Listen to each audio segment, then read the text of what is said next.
suci. Terima kasih ya Tuhan, kami bisa datang kepadamu pada hari ini Tuhan dengan apa adanya.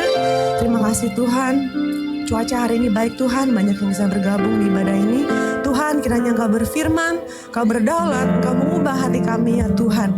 Biarlah kami bertumbuh Tuhan jadi anak-anak-Mu yang Engkau banggakan ya Tuhan. Tuhan, kiranya Engkau memberkati ibadah hari ini dari awal sampai akhir Tuhan, semuanya untuk kemuliaan-Mu. Terima kasih ya Tuhan. We love you Jesus. Semua yang percaya sama-sama katakan amin. Mari kita lanjut memuji Tuhan. Saya mau lihat semuanya bertepuk tangan untuk Tuhan. Yes.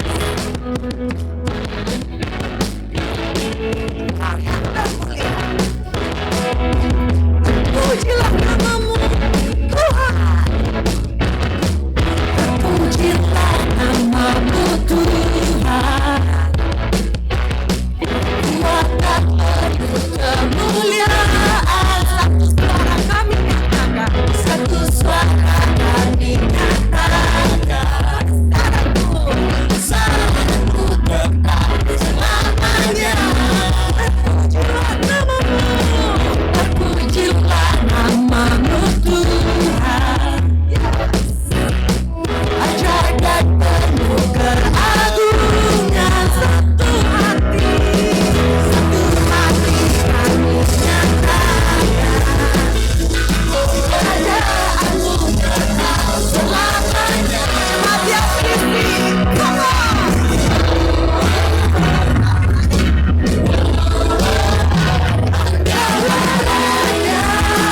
Atas dunia, kau merancangkan untung dan membebaskan jiwa kami bersorak dan tepuk tangan.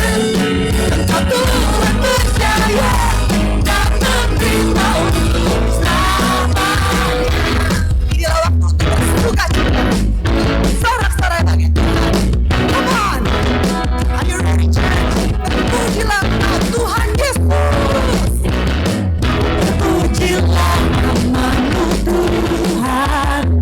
Kau kuat, kuat dan penuh kemuliaan.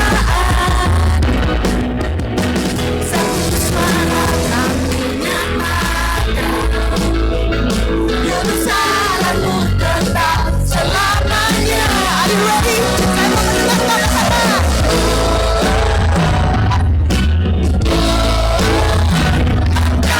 Raja atas dunia, Engkau menghancurkan kutub dan membebaskan jiwa kami bersorak bertepuk tangan. Engkau Tuhan berjaya dan membintang aman. Kau Raja atas dunia, Raja dan membebaskan jiwa kami bersorak bertepuk tangan. Engkau Tuhan berjaya dan membintang cepat saja.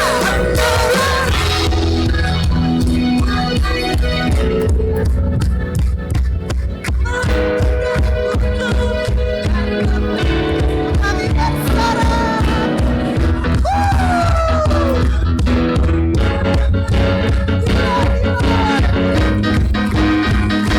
Are you ready? 1, 2, 3. Raja atas dunia, kemuliaan untukmu Tuhan. Dan membebaskan jiwa kami bersorak dan tepuk tangan. Tuhan berjaya dan memberitahu selamanya.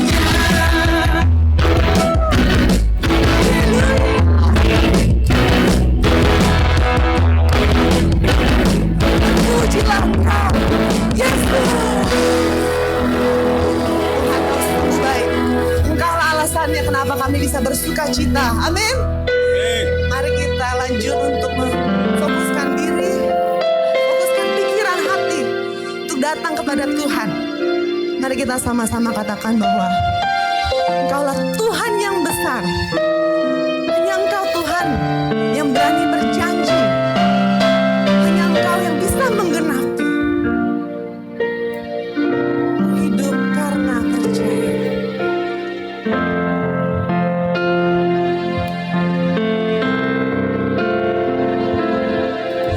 Hidup karena percaya. Kau yang berjanji setia.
Kita akan naikkan pujian demi pujian.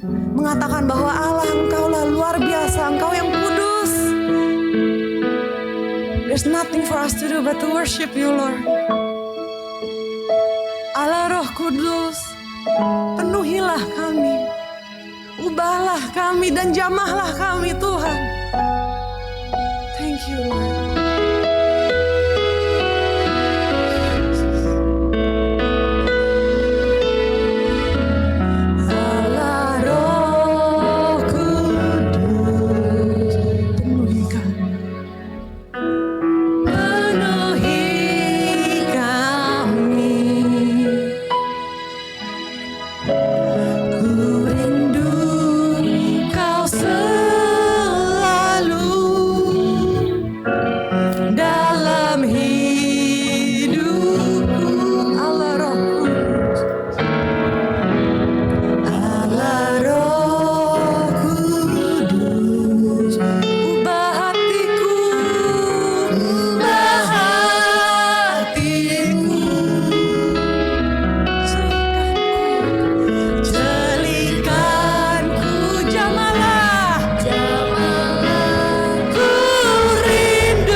Bapa di dalam surga, Engkau Allah yang kudus, Engkau Allah yang mulia.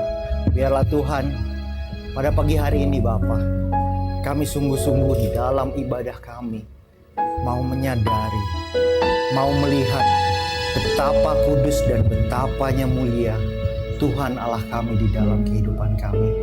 Kami bersyukur atas segala sesuatunya Bapa, dan ketika pada pagi hari ini Tuhan, kami bersama-sama akan belajar dari kebenaran firman Tuhan. Kiranya Tuhan akan memimpin kami, Tuhan menyertai kami, Tuhan membuka telinga, pikiran dan hati kami untuk menerima kebenaran firman Tuhan ini. Sehingga setiap apa yang hamba-Mu sampaikan melalui tutur kata lidah bibir ini, ucapan-ucapan ini menjadi alat yang dipakai oleh Tuhan untuk menyampaikan kebenaran firman Tuhan dan isi hati Tuhan bagi jemaat-Mu di tempat ini. Hanya di dalam nama Tuhan Yesus, kami yang siap mendengarkan firman Tuhan, kami semua berkata, amin. Silakan duduk Bapak Ibu Saudara. Selamat pagi. Apa kabarnya? Baik, puji Tuhan, luar biasa ya. Kita semua diberkati Tuhan, amin. Amin. Oke. Jadi hari ini setelah minggu lalu kita break sejenak dari kitab Maleakhi, minggu depan kita akan kembali lagi ke khotbah kitab Maleakhi. Hari ini lagi-lagi gitu ya dari Yesaya. Jadi minggu lalu Pastor Muksin khotbah tentang puasa dari kitab Yesaya, dan minggu ini saya mau khotbahkan tidak tentang puasa lagi, tetapi masih dari kitab Yesaya. Jadi saya langsung saja mengajak kita bersama membuka Alkitab kita dari Yesaya pasalnya yang ke-6 ya. Kita akan baca 7 ayat pertama dari pasal ini. Jadi Yesaya pasalnya yang ke-6 ayat yang pertama sampai yang ke-7. Saya mengajak kita untuk bersama-sama membaca secara silih berganti. Saya akan membaca ayat yang ganjil, ayat 1, 3, 5, dan 7, dan Bapak Ibu Saudara bisa ikut membaca di ayat yang genap. Demikianlah firman Tuhan. Yesaya mendapat panggilan Allah. Dalam tahun matinya Raja Uzia, aku melihat Tuhan duduk di atas tahta yang tinggi dan menjulang, dan ujung jubahnya memenuhi bait suci. Para serafim berdiri di sebelah atasnya, masing-masing mempunyai 6 sayap.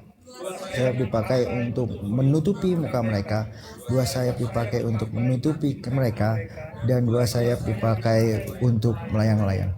Dan mereka berseru seorang kepada seorang, katanya, Kudus, kudus, kuduslah Tuhan semesta alam, seluruh bumi penuh kemuliaannya.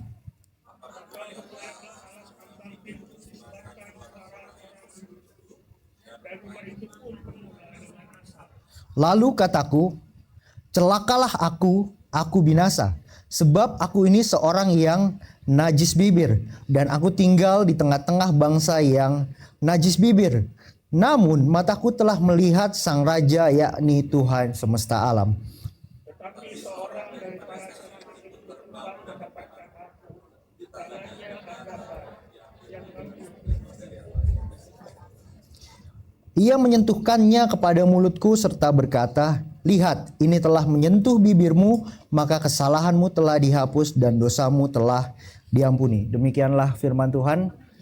Jadi kita semua pernah dengar ayat ini ya, benar ya. Dari banyak lagu ya, tidak hanya lagu yang kita nyanyikan sebelum khotbah, mengutip ayat ini bicara tentang bagaimana para serafim bernyanyi di hadapan Allah, kudus, kudus, kuduslah Tuhan.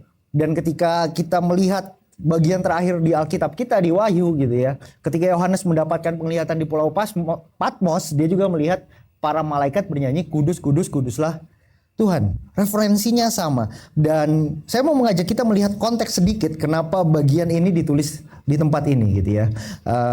Jadi Yesaya, jadi kalau kita baca lebih lanjut satu ayat setelahnya, ini adalah bagian sangat terkenal dari kitab Yesaya ketika Yesaya menjawab panggilan Tuhan, ini aku, utuslah aku.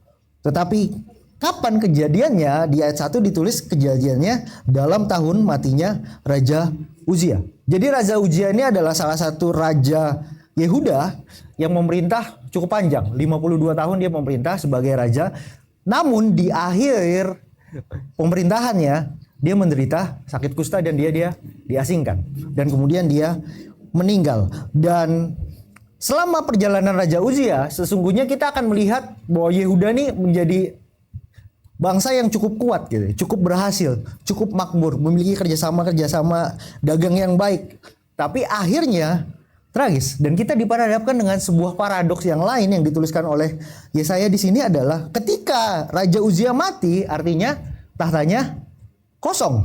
Tidak ada orang yang duduk di atas tahta kerajaannya. Dan kemudian dia melihat Tuhan duduk di atas tahta di dalam bait suci. Jubahnya memenuhi bait suci. Jadi ini adalah sesuatu yang menunjukkan kekosongan masa depan dari kerajaan Yehuda. Ya. Kalau kita baca juga di pasal-pasal sebelumnya dari 1 sampai 5, kita akan melihat bagaimana Yesaya menuliskan berpesan kepada orang-orang Israel dan Yehuda, bangsa ini akan dihukum Tuhan gitu ya. Bangsa ini akan mendapatkan berbagai macam ditunjuk-tunjuk atas kesalahannya, atas apa yang terjadi terhadap bangsa Israel, terhadap orang-orang Yahudi pada waktu itu. Dan di titik inilah gitu ya, Yesaya kemudian menyampaikan nubuatan-nubuatan, dan kita tahu dalam perjalanan ke belakang bagaimana Yesaya menyampaikan nubuatan tentang kelahiran Yesus Kristus.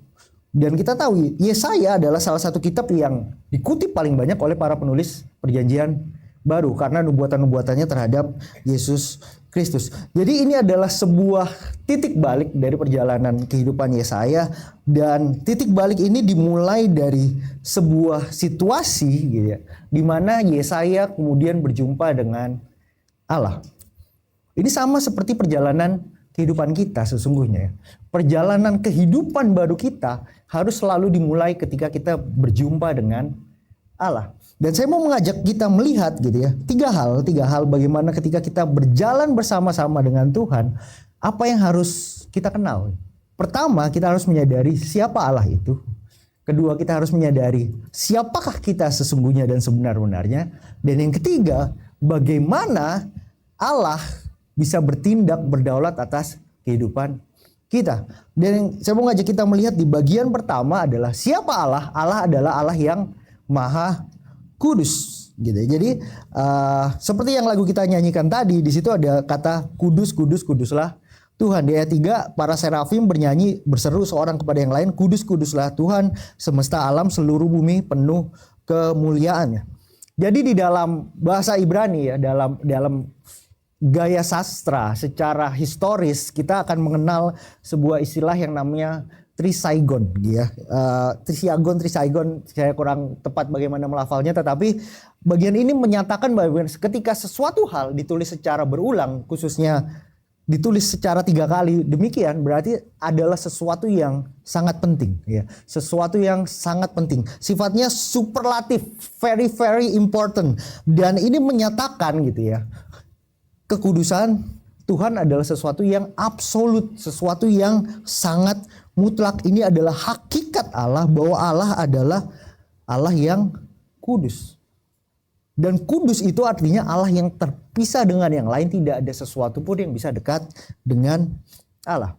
Dan kalau kita melihat lagi di ayat pertama, dikatakan tahtanya tinggi dan menjulang. Ujung jubahnya memenuhi bait suci. Yang memenuhi bait suci Allahnya atau bukan? Bukan, hanya ujung jubahnya aja memenuhi, kemuliaannya memenuhi bait suci tersebut di dalam penglihatan Yesaya. Jadi seberapa tinggi menjulang tahta Allah itu kita tidak pernah tahu. Karena itu jauh melebihi batas kemampuan manusia memahami siapa Allah. Kita harus menyadari itu, bahwa sesungguhnya ini menciptakan sebuah jarak yang sangat jauh seberapa kudusnya Allah dengan ciptaannya. Dan bahkan gitu ya, para serafim, saya mau ngajak kita melihat, saya berusaha mencari gambar serafim, tetapi kan tidak ada yang benar-benar pernah melihat serafim gitu. Jadi berdasarkan deskripsi yang diberikan oleh Yesaya di sini gitu, ada malaikat, dan kita tahu serafim dibuat dari bara api gitu ya, dibuat dari api, sosok ilahi dibuat dari bara api dengan 6 sayap gitu ya. Jadi saya minta AI membuatkan gitu ya, gimana sih kira-kira serafim bentuknya gitu ya. Sosok ya serupa manusia, mystical being, karena ada kakinya dan ada wajahnya. Berarti kayak manusia ya, ada kaki ada wajah. Berarti ada anatomi tubuhnya, dan punya 6 sayap gitu ya. 2 sayap menutupi wajah, 2 sayap menutupi kaki, 2 sayap dipakai untuk terbang. Kurang lebih begitu, kurang lebih. Saya nggak tahu ini benar atau tidak, tapi kurang lebih demikian gitu ya. Dan ini menunjukkan bahwa sesungguhnya kita tahu bahwa malaikat Allah diciptakan untuk melayani Allah, melayani Tuhan. Dan serafim ini adalah malaikat-malaikat yang tugasnya untuk bernyanyi gitu ya. Bukan menyampaikan pesan, tugasnya bernyanyi, memuliakan Allah, menyenangkan Allah, bernyanyi dan bernyanyi dan bernyanyi dan bernyanyi. Jadi kalau di gereja Pak Mursyid yang lama ada paduan suara namanya serafim gitu ya, karena tugasnya bernyanyi gitu ya. Dan bahkan gitu ya, betapa kudusnya Allah digambarkan, bahkan serafim pun harus menutupi wajahnya di hadapan Tuhan. Serafim ciptaan Allah, mystical being gitu, makhluk ilahi gitu ya. Kita tahu tinggalnya di surga gitu. Kita kan tinggalnya di bumi ya. Serafim ini tinggalnya di surga bersama-sama dengan Allah, melayani Allah. Dia menutupi wajahnya untuk tidak melihat Allah. Dan dia menutupi kakinya karena apa? Dalam tradisi Ibrani kita tahu bagian perut ke bawah ini adalah aurat gitu ya. Aurat itu sesuatu yang harus ditutup, tidak boleh dibuka dan dilihat orang karena itu mempertontonkan kemaluan.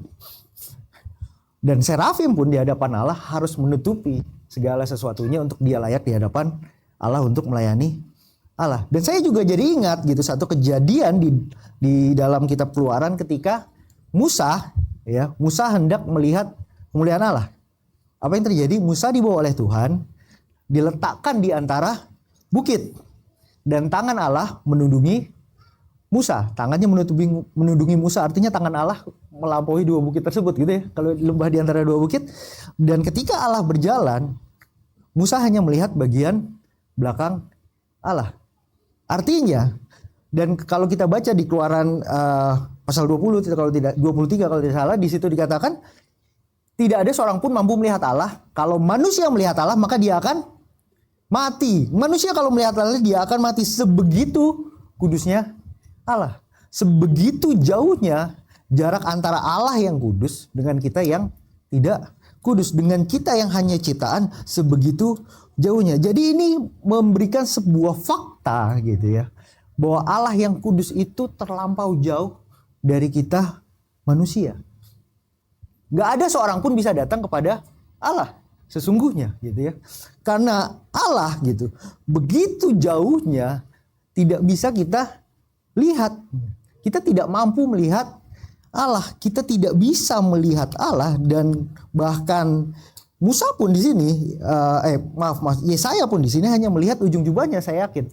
Karena dia melihat tahta tinggi menjulang, jubahnya memenuhi bait suci. Dan kemudian di ayat berikutnya, di ayat 4 dikatakan apa? Rumah itu penuh dengan asap. Harus ada asap. Kenapa harus ada asap?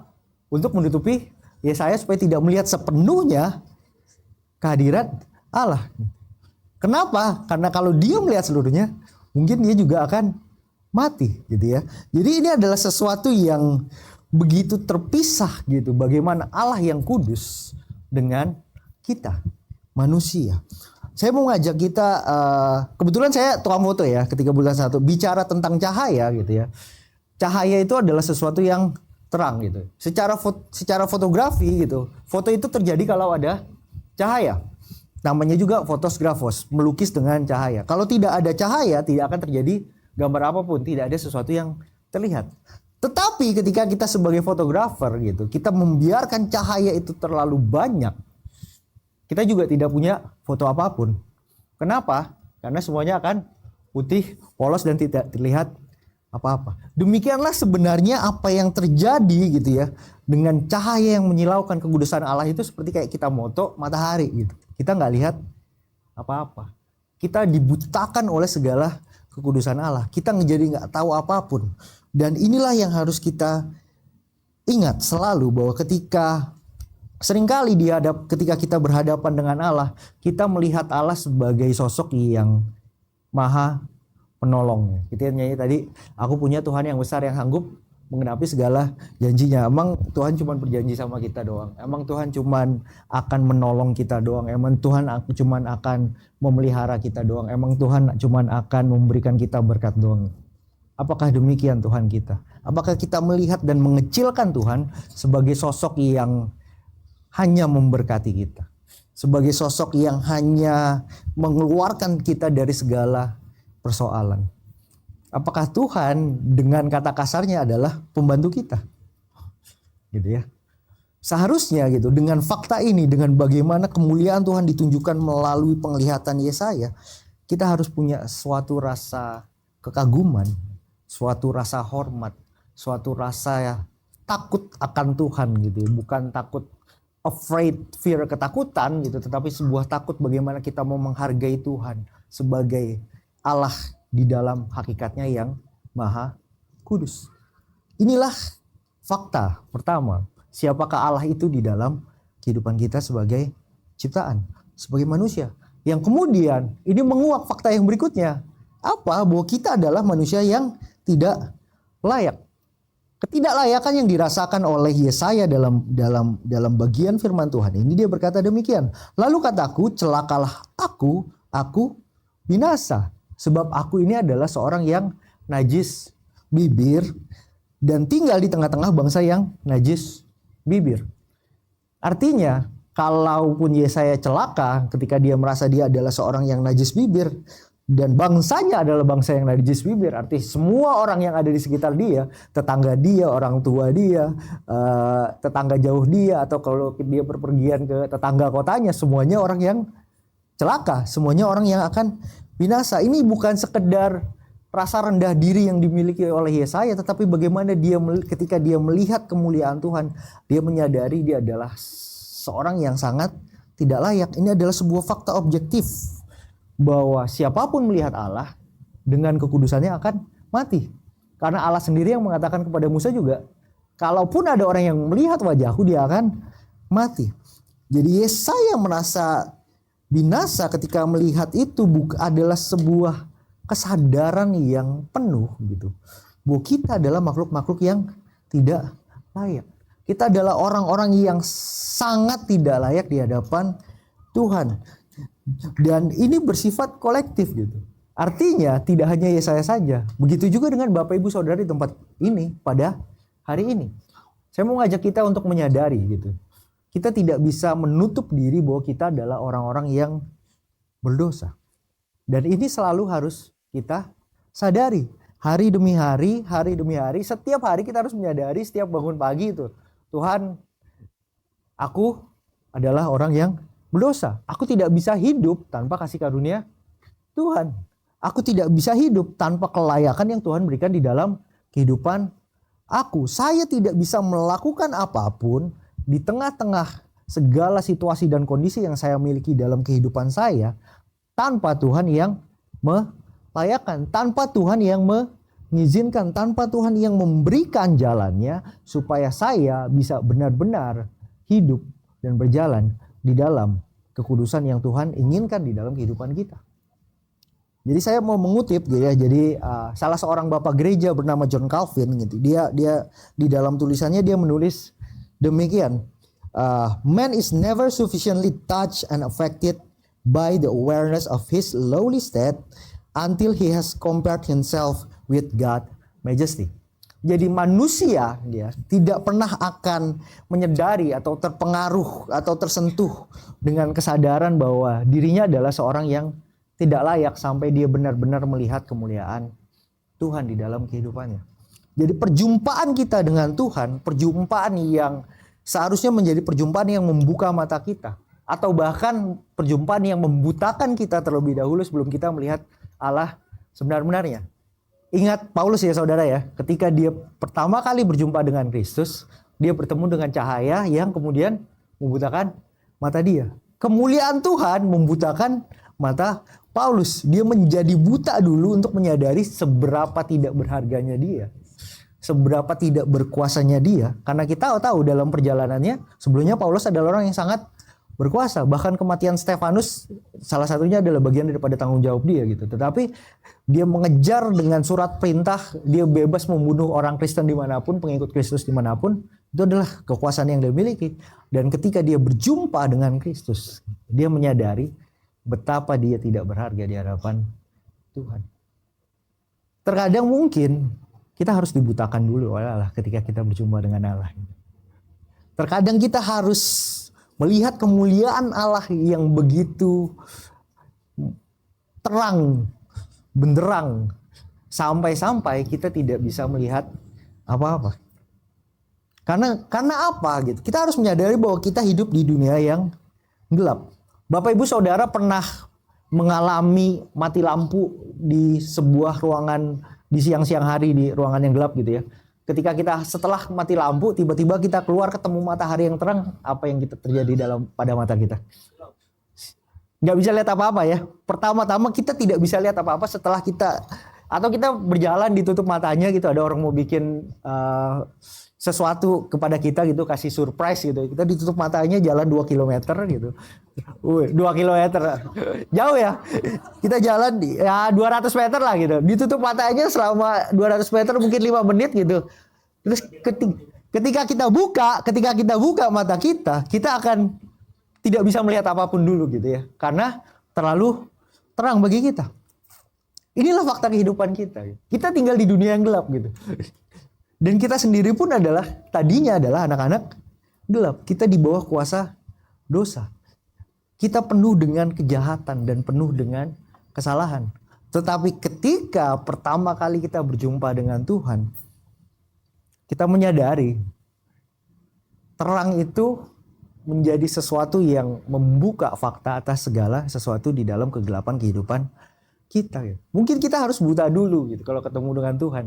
Siap gak gitu ketika kita pertama kali ketemu dengan Tuhan, kita jadi disable gitu ya. Saya ingat ya cerita Pak Muksin dalam panggilan pelayanannya ya gitu. Tuhan, saya tidak mau jadi pendeta. Terus kemudian dalam ceritanya, singkat cerita, tidak bisa berjalan gitu. Jadi mungkin seperti Paulus gitu, disable sejenak untuk kemudian melayani Tuhan gitu.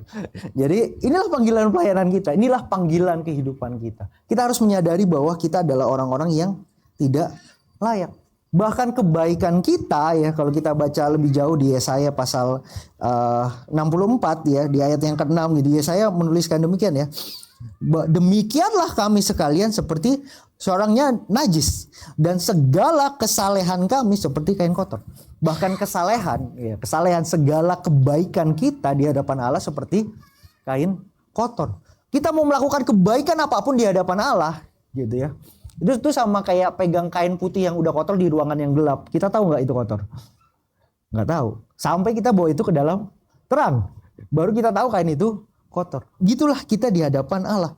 Jadi gitu ya, saya mengajak kita gitu, setiap hari, setiap waktu, secara pribadi, secara bersama di dalam care group kita, marilah kita saling mengaku dosa kita gitu. Buat apa ada care group? Karena kita perlu akuntabilitas. Ada seorang yang bertanggung jawab satu dengan yang lain untuk mendorong kita untuk hidup lebih baik dan lebih benar setiap harinya. Untuk hidup semakin serupa dengan Kristus setiap harinya. Wah, saya sudah jatuh di dalam dosa. Lalu bagaimana? Ayo kita bertobat. Saya akan menolong kamu, saya akan mendorong kalian ya. Satu dengan yang lain kita saling mendukung dan menopang di dalam doa dan perbuatan baik untuk kita keluar dari lingkaran dosa. Karena kita harus menyadari kita adalah anak Allah yang sudah dikuduskan. Sama seperti Yesaya. Karena panggilan kita, ketika kita menyadari bahwa kita tidak layak dan bagaimana kita bisa layak di hadapan Allah, karena semua terjadi karena inisiatif Allah. Mengapa demikian? Kita lihat ya sekali lagi ya di ayatnya yang ke-6 dikatakan, tetapi seorang daripada serafim itu terbang mendapatkan aku. Di tangannya ada bara yang diambilnya dengan sepit dari atas mezbah. Ia menyentuhkannya kepada mulutku serta berkata, lihat, ini telah menyentuh bibirmu, maka kesalahanmu telah dihapus dan dosamu telah diampuni. Kesalahanmu telah dihapus dan dosamu telah diampuni. Jadi serafim yang saya yakin atas kehendak Allah gitu ya, mengambil bara di atas mezbah. Mezbah itu tempat apa? Pengorbanan. Ada sesuatu yang dikorbankan di situ berarti ya, tempat pengorbanan itu, dan menyentuhkan bara itu ke bibir Yesaya, dan kemudian Yesaya dianggap diampuni, dianggap kesalahannya telah dihapus. Jadi gitu, sama seperti khotbah-khotbah yang selalu disampaikan bahwa keselamatan kita, kelayakan kita di hadapan Allah itu karena inisiatif daripada Allah itu sendiri. Kita dijadikan layak di hadapan Allah. Kita dijadikan kudus, dipilih, dipilah, diambil, disortir daripada kumpulan yang gelap untuk masuk ke dalam kumpulan yang terang. Kita dipisahkan untuk kita melihat juga diri kita bahwa kita tidak selayak itu. kita tidak sebaik itu. Kita tidak semulia itu, kita tidak sesempurna itu. Karena segala sesuatunya telanjang di hadapan Allah. Segala borok-borok, segala codet-codet, segala luka kehidupan kita terang benderang di hadapan Allah. Dan semua itu bisa terjadi, bisa membuat kita menjadi orang yang layak karena inisiatif dari Allah. Ini hanya anugerah semata. Dan kenapa bibir, pertanyaannya gitu ya. Kenapa harus bibir Yesaya? Karena kita tahu Yesaya adalah seorang nabi gitu ya. Nabi menyampaikan perkataan-perkataan Allah untuk bangsanya. Jadi sebagai simbol bibirnya yang disentuh. Tetapi kemudian saya mau ngajak kita melihat di situ ada bara api gitu ya, sebagai perlambangan untuk menguduskan, ya kan, di situ baranya ketika disentuh, ini menyentuh bibirmu maka kesalahanmu telah dihapus. Ada perantara, sesuatu yang memurnikan ya, sesuatu yang menghapus segala kesalahan gitu ya, memisahkan itu, dimurnikan. Dimurnikan itu artinya itu ya. Jadi kalau kita bicara air murni adalah zat H2O yang tidak tercampur mineral apapun. Berarti harus prosesnya disuling ya kan. Atau kalau orang menambang logam gitu, dimurnikannya dengan api, dibakar sangat panas sehingga kalau emas ditambang dari kali, dikocok-kocok di saringan, ketika masuk ke dalam processing dia akan dibakar supaya lapisan tanahnya tertinggal dan tersisa emasnya saja. Begitupun dengan logam apapun. Inilah yang Tuhan kerjakan gitu. Ketika kita mau dimurnikan sama Tuhan, siap nggak kita disentuhkan oleh baranya Tuhan? Siap nggak kita dikasih api sama Tuhan supaya kita menjadi layak?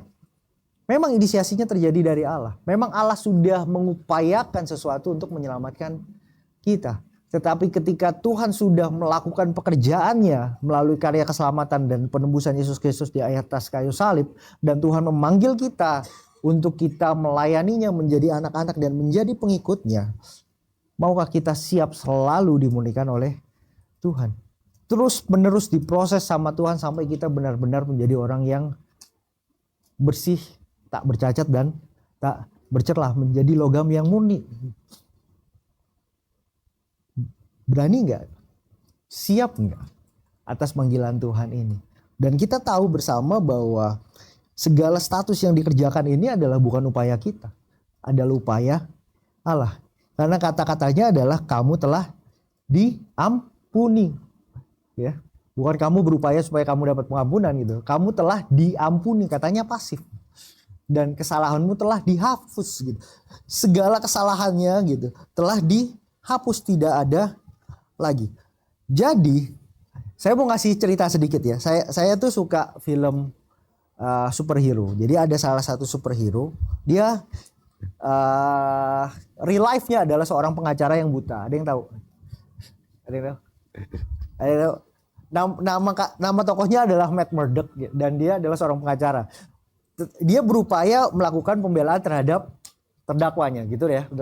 Yang namanya pengacara pasti punya klien. Kliennya pasti bermasalah, betul ya. Tapi dalam cerita itu tidak semua kliennya sebenarnya bermasalah gitu. Ada orang-orang yang dijebak untuk menjadi seorang terdakwa gitu ya. Dan dia berusaha membela, mencari fakta, mencari bukti bagaimana supaya kliennya lepas dari dakwaan. Dan kemudian kalau dia lepas dari dakwaan artinya kesalahannya tidak terbukti dan dia bebas untuk tidak dihukum. Tetapi yang terjadi dengan kita gitu, kalau kita bilang Allah pembela kita gitu ya, Allah itu tidak mencari-cari bukti bagaimana kita tidak salah. Karena nggak ada buktinya bahwa kita tidak salah gitu. Karena kita benar-benar salah. Tetapi yang dilakukan oleh Allah sebagai pembela kita adalah Allah yang menggantikan hukuman supaya kita tidak dihukum. Allah mendapatkan hukumannya supaya kita dilayakkan dan kita menjadi orang yang bebas. Supaya kita bisa melakukan pekerjaan-pekerjaan yang Allah inginkan. Supaya kita bisa melakukan hal-hal yang Allah kehendaki untuk kita lakukan. Saya mau expand sedikit ya di ayat 8 seperti yang tadi saya sampaikan di awal khotbah, bahwa kemudian Yesaya mendengar suara Tuhan berkata, siapakah yang akan kuutus dan siapakah yang mau pergi untuk aku? Maka sahutku, ini aku, utuslah aku. Gitu ya. Jadi panggilan bagi kita sekarang pada hari ini adalah ketika Tuhan sudah melayakkan kita, ketika Tuhan sudah menguduskan kita, ketika Tuhan sudah memisahkan kita daripada dunia yang gelap ini masuk ke dalam terangnya yang ajaib, ketika kita sudah merasa berkat dan anugerah Tuhan itu, ketika kita tadinya orang-orang yang najis bibir, orang-orang yang binasa, orang-orang yang celaka, yang tinggal di tengah-tengah dunia yang juga najis bibir. Ketika kita sudah mendapatkan perkataan Tuhan bahwa kesalahanmu telah dihapus dan dosamu telah diampuni. Apa respon kita terhadap Tuhan ketika Tuhan memanggil kita untuk masuk di dalam setiap pelayanan yang Tuhan inginkan di dalam kehidupan kita? Apa jawaban kita? Maukah kita menjawab seperti Yesaya bahwa ini aku Tuhan, utuslah aku? Tidak semua utusan kita pergi menyampaikan berita hukuman seperti yang saya lakukan. Kita semua punya panggilan yang Tuhan berikan dalam hati dan kehidupan kita masing-masing. Dalam apapun itu kehidupan kita. Kita sebagai seorang orang tua, kita sebagai seorang anak, kita sebagai seorang siswa, mahasiswa, kita sebagai seorang pekerja, kita sebagai seorang pengusaha, kita sebagai seorang apapun pekerjaan kita gitu, ketika kita sebagai seorang peladang gitu, bekerja menggali tanah dan menanam tanaman-tanaman dan apapun itu juga status kita di hadapan Allah. Itu adalah panggilan yang Tuhan berikan di dalam kehidupan kita. Bagaimana kita bisa menjalani hari-hari kita memuliakan Tuhan dan menyatakan betapa mulianya Tuhan di dalam kehidupan kita. Bagaimana kekudusan Tuhan menyadarkan kita akan keberdosaan kita dan menyadarkan kita betapa luar biasanya anugerah Tuhan yang terjadi di dalam kehidupan kita, membawa kita ke dalam satu panggilan ilahi. Bagaimana kita mau terus melayani Tuhan dalam apapun itu juga. Tidak hanya di dalam lingkup ruang gereja kita, kegiatan ibadah kita, ataupun care group dan jam doa dan sekolah minggu atau apapun itu juga. Tetapi di dalam keseharian kita, ketika kita berjualan, ketika kita berdagang, ketika kita melakukan kreativitas apapun, ketika kita buat konten, ketika kita melakukan apapun lah di dalam bidang pekerjaan kita, di dalam kehidupan kita sehari-hari dan status sosial dan ekonomi dan apapun yang kita kerjakan, siapkah kita bicara kepada Tuhan, menjawab, ini Tuhan, ini aku, utuslah aku. Bahwa aku mau menjadi anak-anak Tuhan yang hidup bagi Tuhan. Kalau aku hidup bagi Tuhan. Mari kita berdoa. Bapa di dalam surga, Allah yang baik, terima kasih Tuhan, Engkau menyadarkan kami, Engkau melayakkan kami, Engkau sungguh-sungguh Allah yang sempurna, Allah yang mulia, Allah yang berkuasa. Bahkan tidak ada seorang pun yang dapat memandang wajah Engkau karena kami pasti binasa.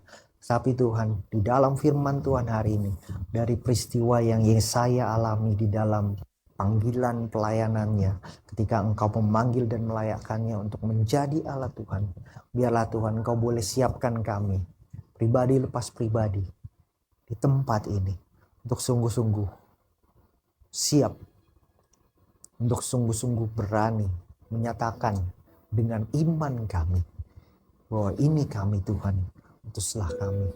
Bahwa di dalam kehidupan kami, kalaupun kami dipercayakan untuk terus menjalani kehidupan ini, kami mau hidup bagi Tuhan, Allah kami yang kudus.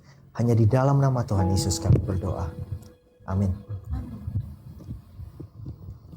Thank you Pastor Asaf untuk firman Tuhan-Nya. Mari kita meresponi dengan pujian berikut ini. Mari sama-sama katakan bahwa Yesus, Kaulah kebenaran yang menyelamatkan. Thank you Jesus. Panggillah namanya. Katakan Yesus. Yesus, Kau kebenaran yang menyelamatkanku. Menyelamatkanku, Kau memberikanku hidup, berikanku hidup dan pengharapan, ya Tuhan.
kembali jemaat yang dikasihi.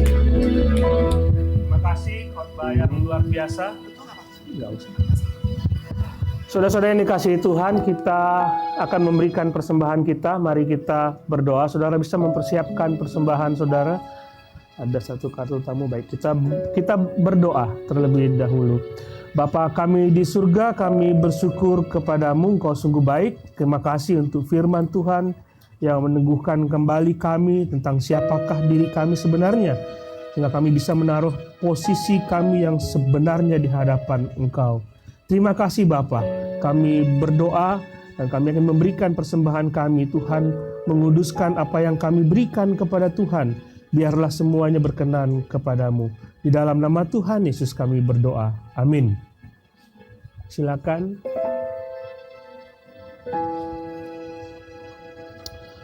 Ada satu kartu tamu di saya bernama Saudari Vina. Ada Vina? Silakan angkat tangan. Vina. Oh, di belakang. Can I see your face? Waduh, luar biasa. Thank you. Siapa yang bawa ibu? Anak ya? Oke, thank you. Ah, teman. Oh iya teman. Thank you Ibu Vina. Thank you. Saudara, ada dua rekening. Kalau nggak, ini rekening kalau kita mau saudara memberi untuk apa kita akan beli lahan, kita punya gedung gereja sendiri. Ini rekeningnya. Ada rekening persembahan. Ini rekening persembahan kita. Silakan saudara memberi yang mana. Dua-dua juga boleh. Ya, mau scan silakan. Saya menyingkir dulu. Silakan.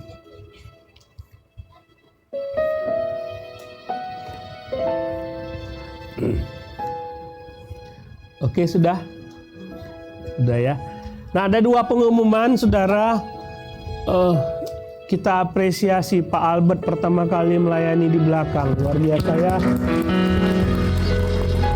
Pak Albert bertugas merekam semua kegiatan kita hari ini dan kalau saudara rindu seperti Pak Albert, silakan hubungi Pak Asaf ya. Penuh asap di sini ya. Jadi silakan hubungi Pak Asaf supaya bisa melayani di belakang itu. Nah, kita tanggal 23 Mei ada latihan sound. 23 Mei benar ya? Ya, ada latihan sound. Saudara bisa melayani di situ. Lihat situ di belakang Pak Yohanes punya murid namanya Tessa. Ini masih didampingi, tapi nanti Tessa akan punya murid lagi. Paulus punya murid Timotius punya murid terus. Harusnya seperti itu. Silakan saudara mau belajar bersama-sama tidak bayar kalau saudara. Kalau dari gereja lain bayar, saudara nggak bayar. Ya, jadi silakan mendaftarkan. Sudah ada beberapa orang yang mendaftar. Akan dapat makan siang, dapat snack untuk di tempatnya di sini. Oke, belajar bersama-sama. Kemudian tanggal 14 Mei, ini saudara, I'll be back. Ini bukan kata-kata Arnold Schwarzenegger, bukan. I'll be back. Yesus sudah dulu ngomong tahun 2000 tahun yang lalu. Hey, I'll be back. Aku akan datang kembali. Jadi kita akan ada Family Fun Day. Saudara semua tanpa terkecuali yang duduk di sini, silakan mendaftar. Ya, kedatangan Yesus kedua. I'll be back. Benar kan? Dia akan kembali ya. Jadi saudara, sini saya kasih bocoran ya, Orang Yahudi, laki-lakinya rambutnya tidak panjang. Jadi kalau kita punya gambar Yesus yang rambutnya panjang, itu kayaknya agak tidak sesuai dengan fakta sejarah. Karena Paulus mengatakan laki-laki rambutnya nggak boleh panjang. Jadi rata-rata orang Yahudi itu rambutnya pendek. Jadi kalau saudara cari Jesus history, rambutnya pendek. Jadi nggak seperti yang kita. Jadi kita sebenarnya nggak tahu wajah Yesus. Tidak tahu wajah Yesus. Saya minta Asaf tolong buatkan ini I'll be back dengan ini. Dia kasih gambar Arnold Schwarzenegger.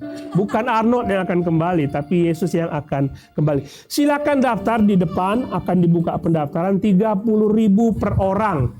Minimal.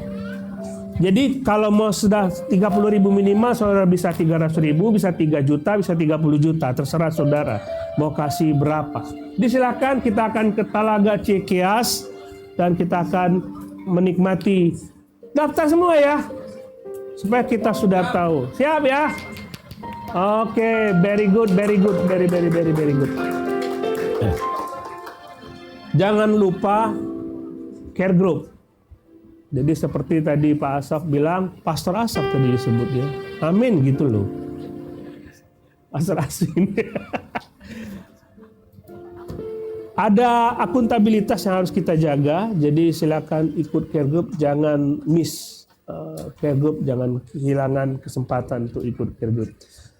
Saudara, kalau ada hal yang perlu saudara bicarakan dengan saya sebagai hamba Tuhan, silakan saudara ngomong sama saya supaya bisa kita bicarakan bersama-sama, kita akan berdoa. Ini ada petugas minggu depan, Ibu Lili, Bu Fiona, Ibu Shelly dan semuanya. Silakan mempersiapkan diri. Yesus mengatakan, aku tidak berubah. Jadi minggu depan kita akan mendengarkan khotbah dengan judul Aku Tidak Berubah. Yesus tidak pernah berubah. Ya, Tuhan Allah tidak berubah. Ya, tidak berubah, kita yang berubah. Silakan mempersiapkan diri semua, petugas ibadah dan sekolah minggu. Baik, kita bangkit berdiri, kita berdoa untuk menutup ibadah kita.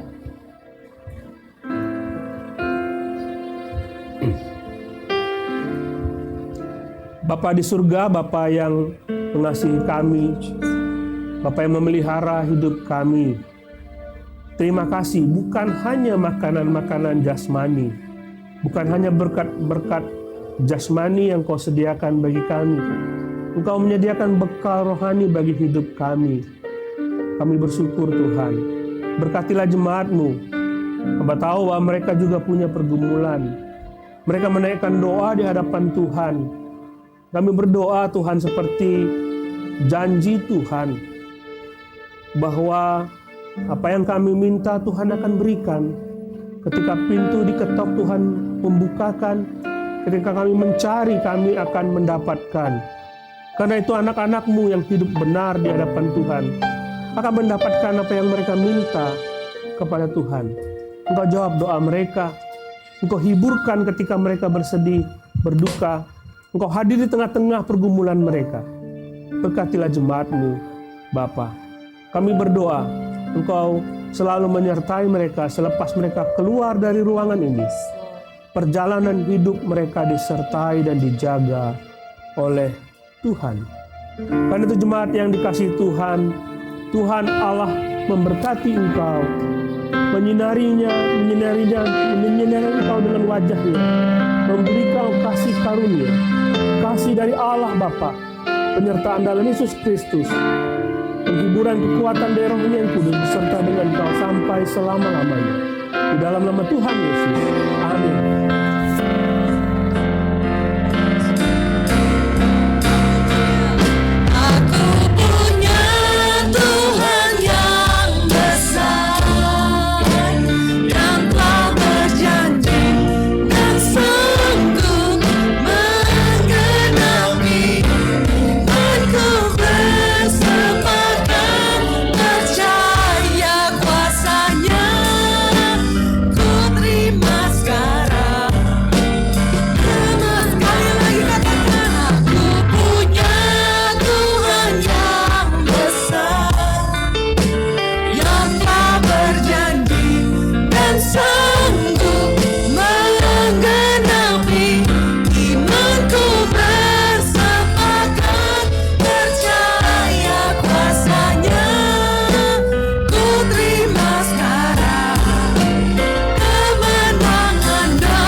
Ibadah hari ini sudah selesai. Silakan merenungkan firman Tuhan untuk sebentar dan sampai jumpa minggu depan. God bless you all.